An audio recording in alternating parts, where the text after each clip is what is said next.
Yo, my peoples, what's up? Welcome back to Shelf Stories, a quick, good trouble reflection based upon some recent cultural consulting work I've done for a game. This one I wanted to extract and give its own space, its own video. I've talked about this a few times, but it's kind of, buried in some other videos and among some other thoughts. I want to focus on this particular aspect alone, get some conversation going in the comments below. So the idea of race being destiny, which I reject. We should not be able to tell anything significant about a person, a character, especially with regard to their personality or their abilities, based on surface categories that a sentient functioning being can't change, like skin color. So we live with racial judgments, race-based judgments all the time in our society. And when I talk about racism, I've said this a couple of times, and I'll keep on saying it's not reductive to like hatred and attention and everything. That's a dodge. I want to get to the quick mental judgments that we make on a person based on things they can't change, like their skin color or things like that. So if I see a black person, then I think run faster, jump higher, aggressive behavior, less intelligent, criminal. All these things come with the association of black folks. When I see a Semitic looking person with especially the prominent nose, then I immediately assume they know how to count money, or they want my money, or something along those lines. If I see an Asian person, then I assume they're good at math, especially here in the American context. On and on and on, just racial based judgments. So this is a gaming channel. We're talking about, games and fantasy. So we transpose a lot of that thinking, that mode of thinking, that race as destiny thinking onto our fantasy. If I see an elf with, the ears that I think, noble and forest-like, and they all, shoot bows and everything, no matter where they come from in the story, it's... our immediate association is these kind of traits. They're trained, and they move, and they walk, and they talk in these ways. Orcs. That inherently, whenever I see an orc, I'm going to get savagery, barbarism, and that becomes an easy thing when an artist, for example, wants to communicate that this game is a hack and slash. You're going to be a hero. You're going to be murdering things and going to the dungeons and getting loot. And the easiest way to communicate that is to throw an orc on there. The orc doesn't necessarily even have to do anything. The orc just be standing there. And the association being that, if I see an orc in a game cover, then the chances are really, really good that I'm going to get some kind of hack and slash. Goblins. This one came up very recently on the Jon Stewart show, his new show, where he described watching the Harry Potter movies and being taken in by the fantasy and exploring the world and everything. But then the gang gets the Gringotts, the bank, and Jew right on the screen. Looks like a goblin and presented as a goblin, but the way that the big nose and the overall kind of cabal-like presentation really played hard on those stereotypes that we live with in real life. So, and I got into this conversation on Twitter with a friend of mine, Joe. Hi, Joe. The idea of elves or dark elves. Yeah, we were talking about dark elves. And inherently evil, inherently, and not just like any old garden variety evil, but like, trapped to demonic forces and, cursed as a people. And, that came up with Dris Duerden, the dark elf hero.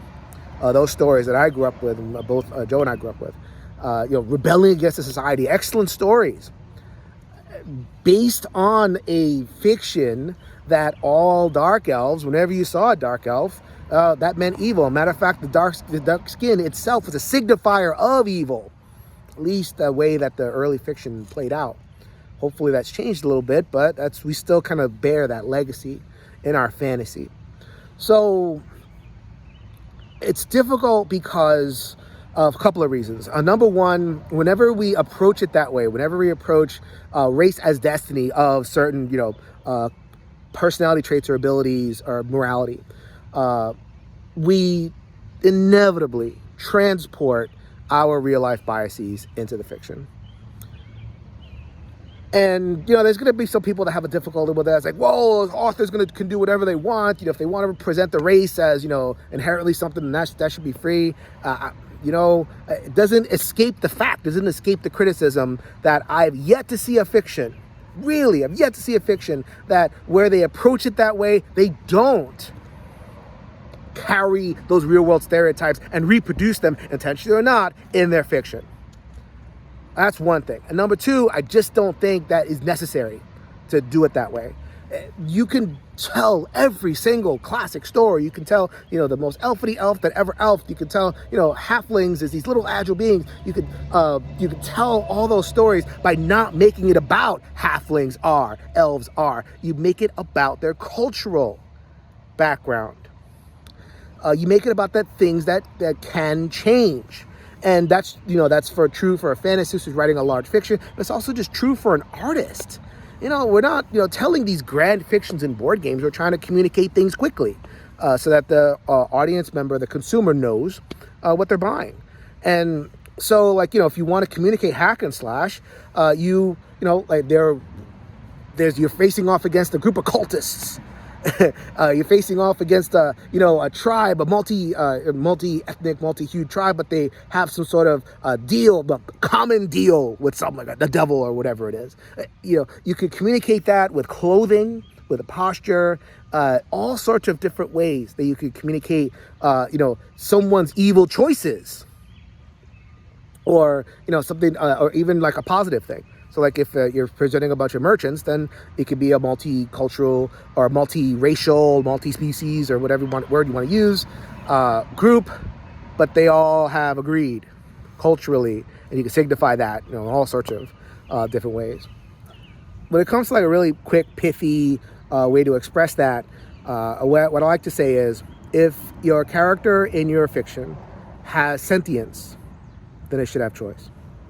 If it could talk, if it could do the things that, we ascribe as humans doing, trade and, conquer and build and all these things. If it could do all those things, if it's doing that in your fiction, then it should have choice.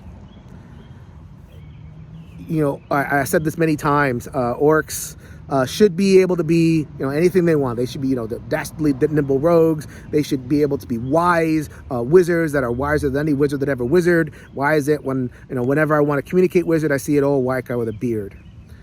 What doesn't have to be that way. We can mix that up, shake the snow globe of our common tropes, and come up with something different for any of the races in our fantasy. If something is sentient and can communicate, then it should have choices. It shouldn't just naturally be one thing. I've recorded a version of this video before, but I got a piece of feedback, and it's feedback that I've dealt with many, many times, so I needed to make a separate section for this. So let's change race to species. You don't like racism, Jason? Well, let's just get rid of race, get rid of skin color. But when we talk about species, we're talking about a larger suite of heritable traits. We're talking about, tusks and claws and fur and scales and, all these different genetic heritable markers.